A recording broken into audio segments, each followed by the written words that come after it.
विविध महापालिकांमध्ये आता सध्या आघाड्या युत्यांची चर्चा सुरू आहे. मात्र पुणे आणि पिंपरी चिंचवड या ठिकाणी राष्ट्रवादीचे दोन्ही गटांनी एकत्रित यावं असंही बऱ्याच कार्यकर्त्यांचं मत आहे. काही वरिष्ठ कार्यकर्ते त्याला विरोधही करत आहे.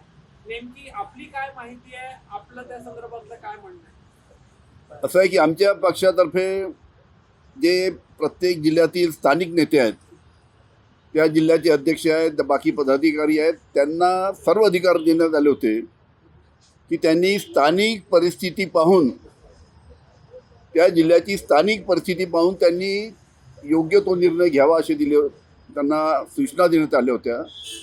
आणि त्यानुसार पिंपरी चिंचवड आणि पुणेमध्ये स्थानिक लोकांनी विचार केला असेल की आपण अजितदादाची राष्ट्रवादी यांच्यावर महानगरपालिकेच्या निवडणुकीमध्ये एकत्र गेलं पाहिजे आणि त्या दृष्टीने त्यांनी हा निर्णय घेतलेला आहे.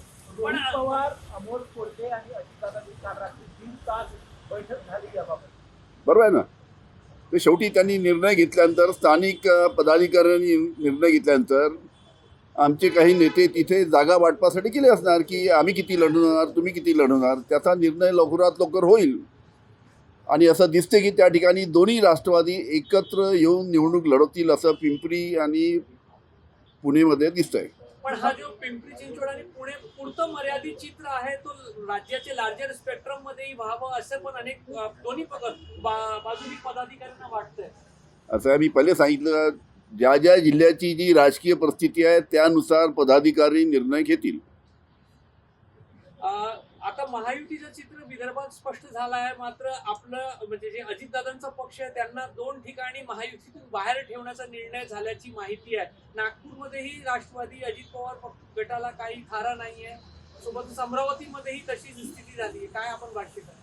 ठीक आहे. तिथे आता आमच्या नागपूरमध्ये आम्ही जे महाविकास आघाडीचे घटक आहे, काँग्रेस, उभाटा, यांच्यावर आमची चर्चा चालू आहे आणि लवकरात लवकर आमचं सीट शेअरिंग होईल, इथे निर्णय होईल. त्या पद्धतीनं आम्ही नागपूर महानगरपालिकेमध्ये पुढे जाऊ. एकच आहे की सन्मानपूर्वक जर आम्हाला जागा मिळाल्या तर नक्कीच आम्ही काँग्रेस आणि उभाटाबरोबर इथे निवडणूक लढू. नागपूर शिवाय विदर्भातील इतर 3 शहरांमध्ये काय आपण वरिष्ठ नेते आपली काय माहिती? त्या ठिकाणी सुद्धा आता कसं आहे की अमरावतीमध्ये तिथे अजितदादाची जी राष्ट्रवादी आहे त्यांचं आणि त्यांच्या मित्रपक्षाचं काही जमत नाही, म्हणून त्यांनी त्या पद्धतीची भूमिका घेतली असं वाटते आणि तिथे राष्ट्रवादी अजितदादांची वेगळी निवडणूक लढवणार असं दिसतंय. नागपुरात काँग्रेस पक्षाला 10 जागा देण्यास तयार आहे. मला मान्य आहे का 10 जागा? असं आहे, अजून कुठेही निर्णय झालेला नाही, चर्चा चालू आहे. आणि ज्या जागा निवडून येण्यालायक आहे, जे योग्य उमेदवार आहेत त्यांना उमेदवारी दिली पाहिजे, हा आमचा आग्रह आहे. त्यामुळे आमची चर्चा काँग्रेसबरोबर चालू आहे. तिसऱ्या आघाडीसोबत जाण्याची राष्ट्रवादीची काही तयारी आहे का? नक्की विदर्भवाद्यांनी काही वेगळी संघटना तयार केली, त्यामध्ये सुद्धा सहभाग असलेला राष्ट्रवादी? असं आहे की अनेक छोटे पक्ष अनेक आहेत.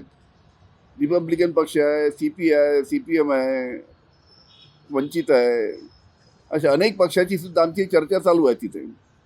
आता कसं आहे की ज्या पद्धतीनं योग्य जी आम्हाला जागा मिळतील आणि जिथे चांगल्या पद्धतीनं आमच्या उमेदवाराला प्रतिनिधित्व करण्याची संधी मिळेल त्या ठिकाणी आम्ही युती करू.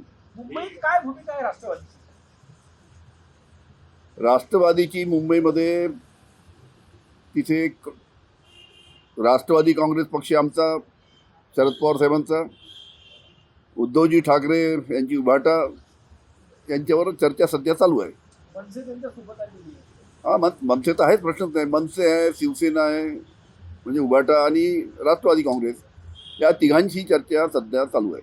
पण असं कळतंय की मुंबईत जे दोन्ही ठाकरे बंधूंकडून फार कमी जागा राष्ट्रवादी शरदचंद्र पवार पक्षाला दिली जाईल म्हणून बरेचशा पदाधिकाऱ्यांना असं वाटतं की आपण आपल्या जुन्या मित्रपक्ष काँग्रेस सोबत राहायला पाहिजे मुंबईबद्दल. ठीक आहे. कसं आहे, शेवटी कसं आहे की जर कोणत्याही पक्षाशी बोलताना जर सन्मानपूर्वक जर जागा मिळाल्या नाही तर मग बाकी मार्ग अनेक उभे आहेत, बाकी मार्ग अनेक खुले आहेत प्रत्येक जिल्ह्यामध्ये, तसंच मुंबईमध्ये सुद्धा आहे.